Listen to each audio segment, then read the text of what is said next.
This looks increasingly like smart public health policy to prevent these sorts of gatherings, but there's going to be a huge amount of economic pain that comes with it.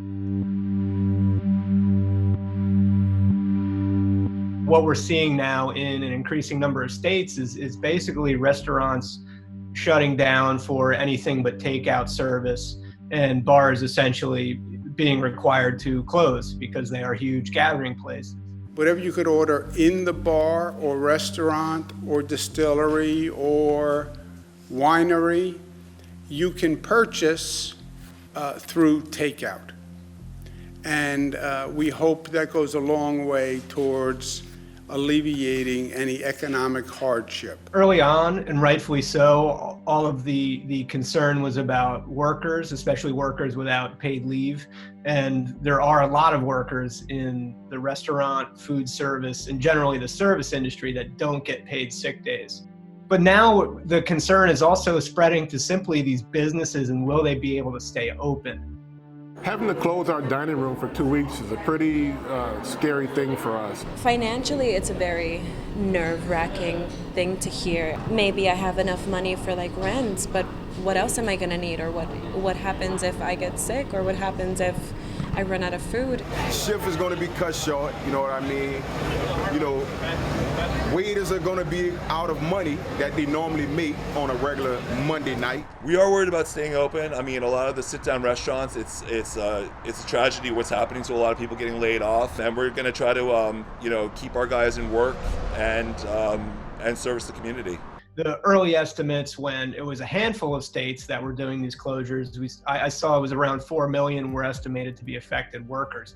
That number is certainly growing as more and more states take these really severe steps of closing down restaurants and bars. So you're talking about millions of workers who they may be eligible for unemployment benefits. In all likelihood, you're talking for most people a replacement of a certain portion of their wages, not all of the wages they've lost. And some people, because of their status as contractors or whatever, may be carved out of these safety net programs altogether. It's going to have a huge ripple effect. When I go out to eat, I have kids, so we get a babysitter, we take a taxi down to the restaurant downtown, we spend money at the restaurant, we taxi back. That's all economic activity that's not going to be happening because of these shutdowns. And so all kinds of workers on the fringes of these industries are going to feel a lot of pain too. A lot of the closures kind of preliminarily were for about 2 weeks, maybe more. It's becoming clear that it's probably going to go beyond that. But we could be talking months, and that's just an incredible amount of money sucked out of the economy, sucked out of these businesses, and many, unless something is done, will surely not be able to survive that. There's already talk in Washington of some kind of bailout for the airline industry, maybe even the cruise industry, these parts of the economy that are really getting hammered because of the travel restrictions and shutdowns. And a lot of people are saying, well, what about the restaurant industry? Congress is going to have to think about how they are going to help these businesses, many of them local, that are going to have a hard time weathering this. Those of us whose paychecks are continuing is to continue paying for the services that you normally do in your life, maybe even if they're not going to happen. If you have a housekeeper who comes to your house, consider paying him or her this month, even if they're not going to clean.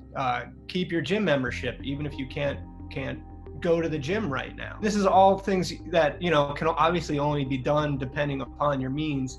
But I think the more people think about the greater good right now and how we can all do our part in sort of keeping money flowing into the economy to the best of our abilities, I think that's to the benefit of everybody. This is showing some huge cracks in the safety net right now. And so there's a short-term emergency of how to do this, but I think once kind of all the dust settles, people are really gonna have to think about how we have a stronger net to protect people when something like this does happen.